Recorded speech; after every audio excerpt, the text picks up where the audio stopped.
It's morphin' time! Stegosaurus! Tyrannosaurus! Hey guys, what's up? Sebi here, coming at you with something a little bit different.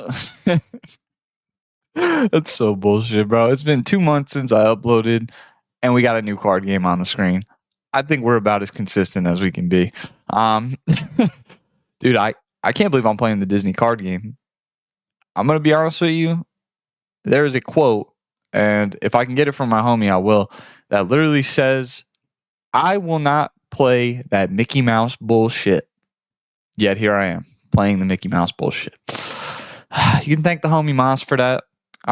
He's planning on making a Lorcana channel, so if he does, just I'll put it in the description, or when he does, I'll drop an announcement video, because honestly, if you're here for informative content, I'm pretty informative, but that man, he plays his card games. He knows a lot more than I do on card games. So, if he does make a channel, I'd really recommend following him for Lorcana content. I mean, dude's a beast. But with that being said, let's get into my deck profile. Now, this right here, that's my baby. Nah, this is just the deck that I've been working on since the new cards came out. So far, I probably have like 30, 40 games played with this list. I'm a big fan of the list. I think it does need a little work, but that's for me to deal with and for you guys to kind of just wait for the next video. Hold on, let me fix this camera real quick. So, what's the idea of the deck? Well, in simple terms, this is a mid-range morph control. It's kind of just mid-range morph, maybe like morph control. It's nothing too crazy. I think it's a little spicy, but that's up for you guys. It's Emerald Amethyst. It's a fun concept. There's a lot of good cards that we can abuse with the Madam Mim. Also, the card Morph, fucking cracked. But with that being said, let's just get into the list. So, controversial card number 1, we're playing 1-drop Diablo. Now, you're going to ask me, why am I playing this card over there's a purple 1-drop Diablo with better stats, or there's just better 1-drops in general. There's Merfolk, there's, what's the other 1-drops? The Pegasus sitting right next to it. I'm going to be honest with you, the reason we're playing this card is because of its effect. The fact that when you play this card, you can look at your opponent's hand. It's just crazy. To me, that's one of the craziest card effects I've ever seen.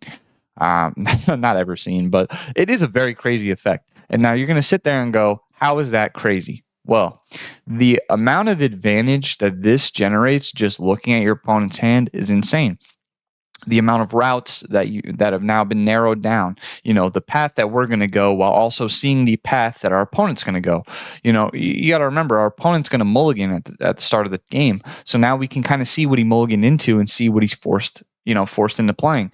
Also, too, if for some reason they top deck any of the problem cards that we're trying to avoid by by playing this card, we know they top decked it, so now we know the rest of the cards in their hand and we're chilling. So, idea here, its name is Diablo. You can shift the new Diablo card onto it turn 1, which is cracked. But also, it allowing us to see our opponent's hand lets us know if that's actually a good play to go for. Also, it sets up your Ursula. It sets up, will morph stick. Against Steel, it's imperative to see this card because we need to see if our opponent has multiple removal options. Can he deal, did he draw the Kaboom? Can he just deal with the Diablo if we play it? Stuff like this, it comes up. Also, being able to know, what route we can go is just insane. I think I said that already. I'm not going to lie, this card is just cracked. It's got me on repeat. It's a good card. Next, we play 1-drop Pegasus.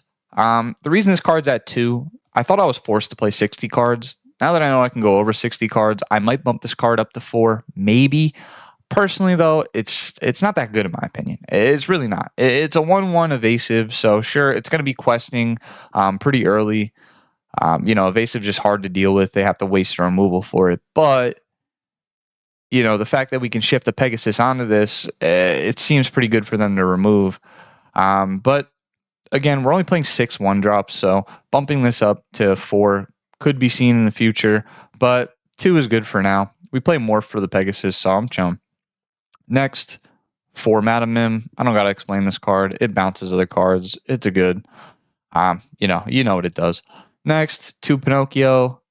People play 1 of this card. I think this card's way better than a 1 of. Definitely a 2 of. I want to see it in certain matchups. Other matchups, it's kind of dead, and we play a card for that actually. So if it's ever dead in a matchup, don't worry, it's not useless. Just exerting characters. You know what it does. It's a purple control card.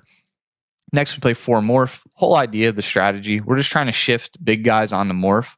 Another cool thing about Morph that I've noticed people don't take advantage of is the fact that if you bounce a shifted card on top of Morph, you get Morph back.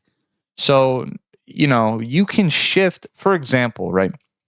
Let's say your opponent has a Diablo tapped and you are on your turn 5.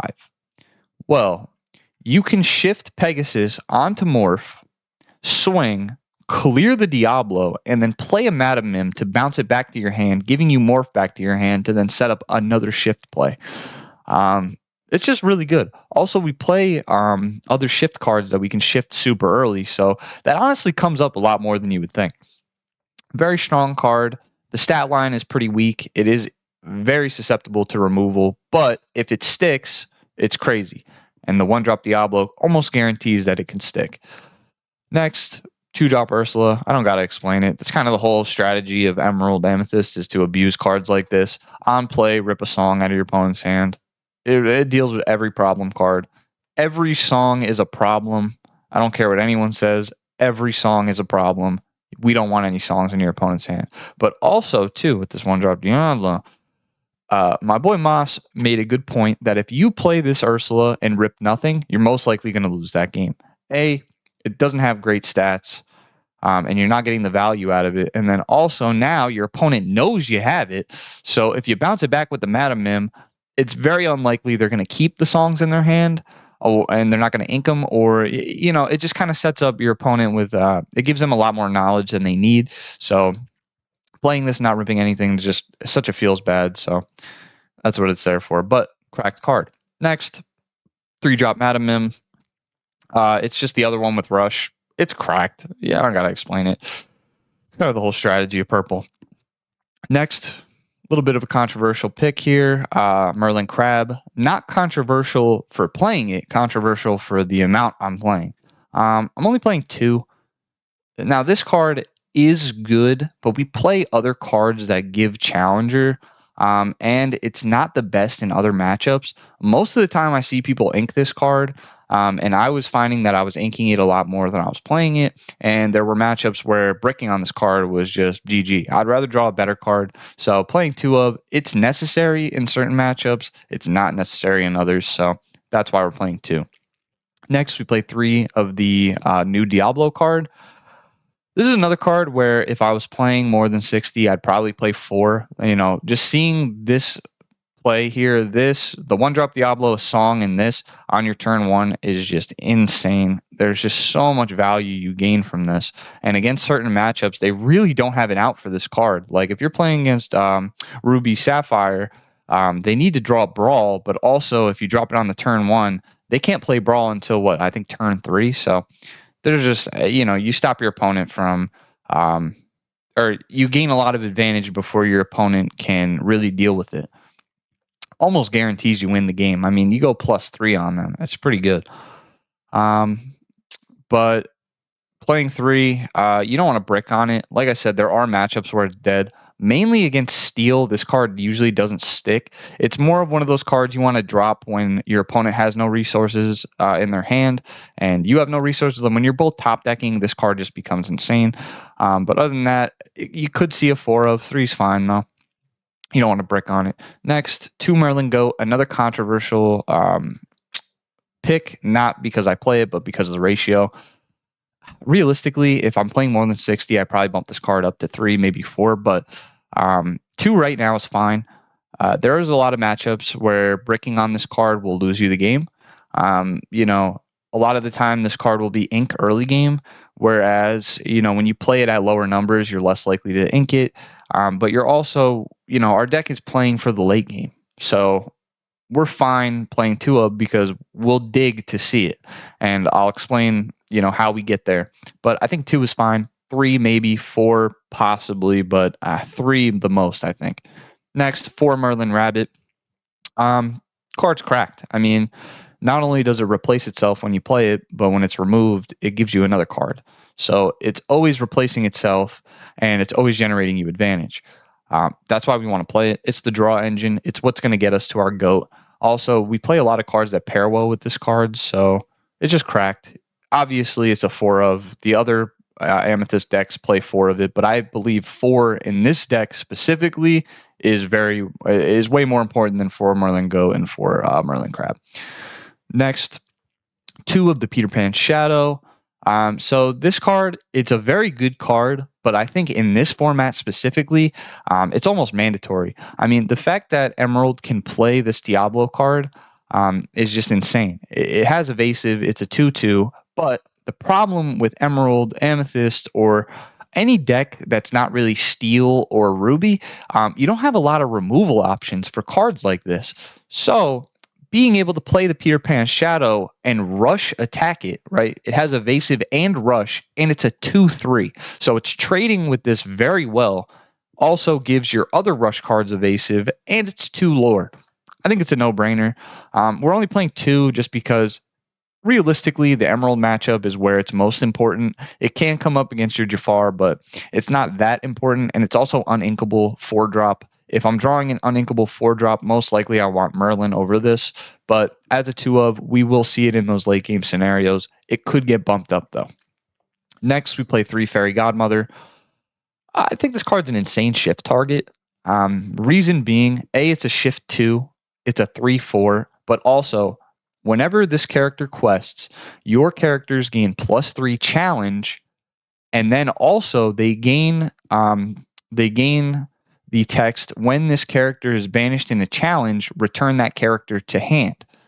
So I'll give you an example. Turn 1, we play Diablo.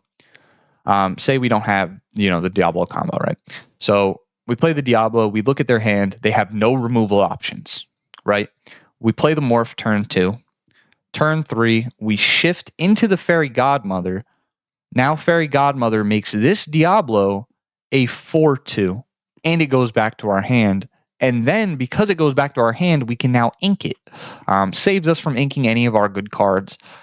It just has a lot of options. The fact that when the characters are banished in a challenge, you return them, it can just be so devastating. When you're in those later game scenarios, if you quest with this, it turns every card in your hand into a Madam bounce.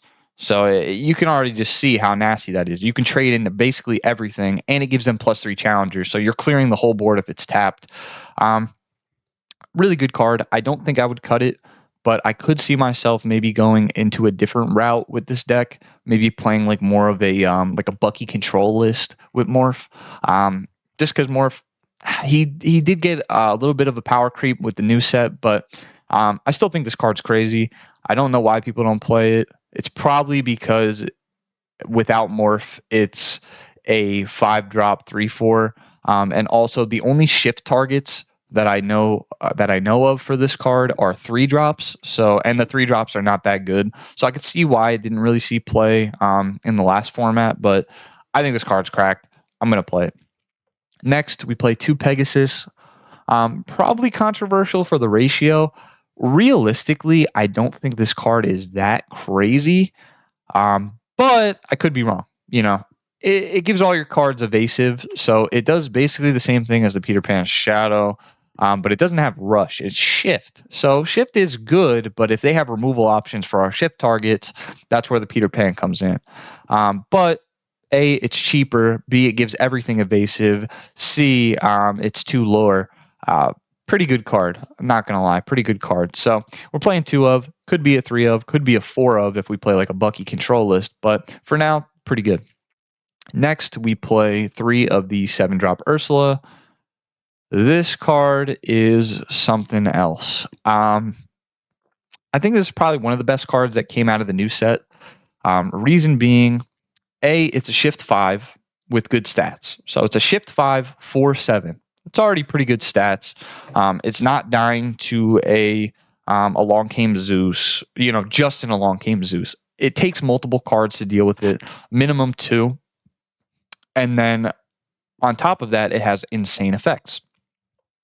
This is the silver bullet for Amber Steel. It says other characters can exert to sing songs. Very good against Amber Steel. Very good against Jafar. Very good against stopping your opponent from just free play clearing this. There are a lot of matchups where that effect will just either win you the game or B, slow your opponent down enough to where they're making unoptimal plays with their ink and you're setting them up for the kill shot. Not only that, but also when the character quests, you exert a chosen character. So you're questing for 3, tapping something of theirs down. That's a lot of advantage. I think the card's good. Also, too, being able to shift it onto Morph, being able to shift it on the 2-drop Ursula, it's just guaranteeing that we're going to play this for 5 and not 7. But even if we have to play it for 7, I mean, it's a bomb. It's a really good card. Like I said, it will win you those matchups. Amber Steel, if they don't see it out to this, they're crying. With that said, though, with this card being in the format, if Amber Steel does become like a meta deck, like I think it is, I think that deck's meta, but if it does start to see a lot of play, there is removal options for this.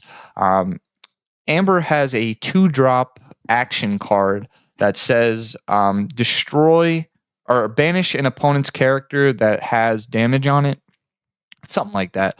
So realistically, they just swing one of their weenies into it and then they remove it that way. Nobody's on that card, but that is an option. So just be careful. If that becomes more of the norm, just like cards like that can remove this, it loses its value in those matchups. But forcing your opponent to just tap ink for songs is just very strong. It just kind of removes the whole singing aspect. I don't have to explain why that's good. You know why that's good. Next, we play 2 Milo Thatch. Idea of Milo Thatch here, he's a board wipe. He's one of the only board wipes that I know of that we can play. And, he's kind of a necessary evil. When you're playing against the super aggro decks, you need a, what's the word? You need a card that will kind of balance you out, right? You need a stabilizer. That's the word I'm looking for. You need a card that's going to stabilize your board. And this is one of them. Being able to shift it turn 4 onto the Morph is very strong because he is a 3 lore. But also, in the late game scenarios, dropping this card is never bad. Being able to just clear your opponent's board, will just put you at that level of stabilization to where if they're going to replay their whole hand, they just want to turn behind. Your opponent has to respect it. So that's what it's there for. You don't need more than 2, I don't think. Unless we see aggro decks taking over the format, I don't think you really need to play multiple of this card. You could honestly even get away with maybe playing 1, but I'm thinking 2 is fine for now. We'll see. But I think it's pretty good. Next, we play 1 Elsa. This is a tech card, easily the most cuttable card in the deck. But its effect is pretty good. It's a shift 6, on play, exert 2 chosen characters, they can't be readied, and it's 3 lore. So it's kind of guaranteeing like a kill shot almost. We play so many 3 lore cards to where we can get there pretty quick. With the evasives, with a lot of the cards we play, we are luring pretty aggressive depending on the matchup. So it kind of just guarantees that, hey, our opponent's going to skip their next turn and we're going to quest out. Also, having 6 health is very strong. Like I said, being over that 5 health margin guarantees that a deck like Steel needs multiple cards to out this. So when they need multiple cards, that's just less cards out of their hand, more advantage we're going to gain. So that's what it's there for. Very cuttable. Could be another Ursula, could be another, literally any card in the deck, but it's a tech card. I like it. We'll see. Might be cuttable. Next, on the songs, we play 4 of the Friends on the Other Side. It's the best purple one. Come on, it's pot of green. It's pot of green. On the other hand, we play another, I guess you could say controversial. I never see people play this card, And reason being, realistically, it's not that good. It's really only good if we cast this for 3. It's really only good if we play a Merlin Rabbit, and it's not that good because then we lose the Merlin Rabbit. So, but the idea here, like I said, you play the Diablo, you tap this. So you'll play the turn 1 Diablo. If you see that you can do a turn 1 3-drop Diablo play, you'll pitch like a Friends on the other side. And if we have this in our hand, or if we top deck it, or any type of scenario, we could then tap Diablo to free play it and then play like a Merlin Rabbit and draw 2. Or if we're on like 5 mana here, realistically, you could play Merlin Rabbit for free, swing into something and then bounce it with like a 2-drop Madam. There's a lot of ideas here. I'll tell you, on paper, this card's a lot better than in testing, but in the scenarios where we can tap the Diablo to play it, it just becomes an insane card, because then we're free playing any of our 4-drops and then we just bounce them with the Madam Mims. It allows us to do some wacky stuff in the early game. So that's what it's there for. It's also an action card that we can pitch. We need to play multiple action cards if we're going to try for this Diablo combo for it to be consistent at all. So that's what it's there for. And then another controversial card. It could be controversial. I don't know. I never see people playing this card, but I think this card is very good. Reason being, when you play the item, let me tell you the name of the card. It's Hidden Inkcaster. It's a new card out of the new set. It's an item. On play, you draw a card. It also has another effect. All uninkable cards in your deck become inkable. So, or not in your deck. All cards in your hand count as ink. So basically, it turns all these uninkable cards that we play 22 of them, into ink. Why is that important? Well, because we play cards like Milo Thatch, we play Elsa, we play Peter Pan, we play multiple Merlin, multiple Diablo, multiple Pinocchio. Like, these cards can clog your hand. Also, there are matchups where you need a turn 2 option that's not susceptible to removal. So with the Diablo, when we look and we see our opponent has those removal options, we're not going to want to really play a Morph, and we're not going to want to really play an Ursula if they don't have a song. So what do? Well, we just draw 1. The card replaces itself, and then it turns all the uninkable cards into ink. So realistically, it turns every other card of Hidden Inkcaster into ink. So for that alone, very strong. Also, in late game scenarios, there are times where you need to dig for certain options. There are times where I played in Hidden Inkcaster hoping I get a Merlin, and boom, there he is. So that's kind of like the idea. It's just to help you dig. It's Upstart Goblin. If you play Yu-Gi-Oh, it's Upstart Goblin. It's a free card. It turns your uninkables into ink. It comes up. The Gruesome and Grim is only good if we can sing it. If we can't sing it, it's just ink. So that's what it's there for. I don't think I'd play. I really don't think I would play green without this card. I'm a big fan. I'm a big fan. I'm a sucker for draw 1. What can I say? But with that being said, that's the list. Let me know what you guys think below. I know someone in the comments already going to say this deck's trash. And hey, you could be right, but I'll put my money where my mouth is. I'll play anybody with this deck. I think it's good. I think the only deck that it really is almost auto loss to is the Ruby Amethyst matchup. Reason being, they just play way too much removal for this deck to really function. I mean, Sapphire Ruby or Ruby Sapphire, that is a dice roll matchup. If you win the dice roll, you can win that match, especially if you get the turn 1 Diablo playoff. You're 100% going to win that match. If we're playing against Amber Steel Songs, we need to see the Ursula, so we have a good matchup against that deck. That deck can get out of hand. If that deck just draws the Exodia combo, they draw the Exodia. It's the same thing with Jafar, right? If Jafar draws Exodia, there's really not a lot you can do, but we have a lot of options to get rid of it, so that's what it's there for. I think it's got a great matchup against most decks. It's just against that the Ruby Amethyst, I noticed that we do struggle because we are playing cards that need to kind of stick, and Steel only has so many outs, whereas The Ruby Amethyst deck can play a Medusa, pop something, and then bounce it back and play it again. Like, there's not a lot we can do. It's kind of like the Silver Bullet. Hope we don't play into it, but fortunately, the deck's not as popular as it used to be. So, we're just hoping we dodge that on the ladder. We can play some options to beat it, and it is very beatable with this deck. That deck tends to brick because it doesn't play. It plays a lot of uninkable, and it doesn't have a card like Hidden Inkcaster to turn those uninkables into ink. So we can punish them for that. They also have a higher curve than we do, so we can always kind of play around that. But yeah, that's the deck. Let me know what you guys think below. I'll try to put a replay at the end of this if I remember. If I do, then hey, you'll see my face pop up again.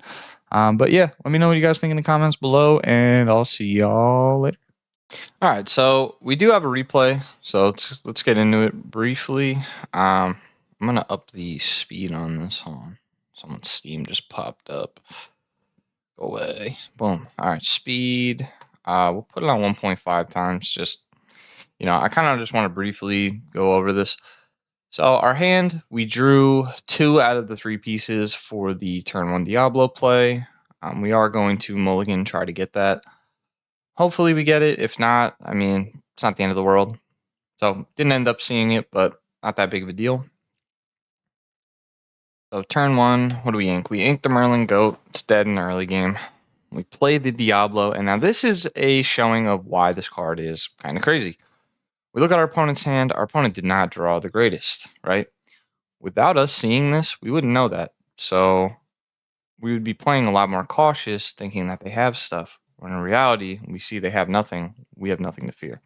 So take a look at that. Bring that to the memory bank. Boom. Opponent draws. Now we got to pay attention to what they ink. This is the most important part of playing this Diablo. Now you have to pay attention to every card they play. So boom, there goes Beast. We know Beast is gone. He still has a card that he top decked. We're going to ink the Pegasus, play the Inkwell Caster. Reason being, we don't have the ink. We don't have cards in our hand that I really want to ink, so we'll just drop that so we can start inking the Peter Pans, or if we top deck any other ones, we ink them. Lore, we see our opponent ink the Bruno, so now we know the Bruno's gone. We still know 4. Plays a Cursed Merfolk, we know he top decked it. Drop the Ursula here, no hesitation. We know he has the song, we'll rip that. And now we get the information that he's got the Bucky in hand. Ink the Peter Pan, tap, and pass. Simple turn. Inks the Bruno. We know that's a new Bruno, so that was a card he top decked. There goes Ursula. Tap. So we know he doesn't have a song for Ursula, so we're not that scared. We're kind of putting him on better habit. So we do a bit of a thought here, but what we're going to do is we're going to play the Diablo, just play him. Reason being, we don't need to shift. I actually value having the body, the extra body versus, shifting it. And then we end up inking the draw 2. So we're going to discard it anyway to shift, so might as well just play the card, put it down, put him on better habit, right? Put him on absolutely better draw the removal or get fucked. And what does he do? He gets fucked. So he taps his Merfolk. I think he ends up playing a Prince John. Let's take a look here. Just thinking. He does drop the Prince John, and he inks the Ursula. And then he plays a Robin Hood, so we know the last 2 cards in his hand. I think I lower the sound. Yeah, I love the sound. The music in this game is nice, but it's annoying. Ink Diablo, shift the Ursula, and now we're tap, tap, tap. Actually, I don't think we're tap, tap, tap. I think we decide, So we decide not to tap, tap, tap. We just tap Diablo. Reason being, if he top decks the Robin Hood, we're just putting ourselves in a bad position for no reason. Might as well just wait, see if he taps Robin Hood. If not, we'll just tap Ursula, tap Robin Hood, clear it. So he plays Bucky. I'm reading Bucky. I never read Bucky at that point in time. Bucky's becoming more of a popular card now. Maybe he was played in older formats. I'm a bit of a new player, so I still am reading cards. I obviously know what it does now.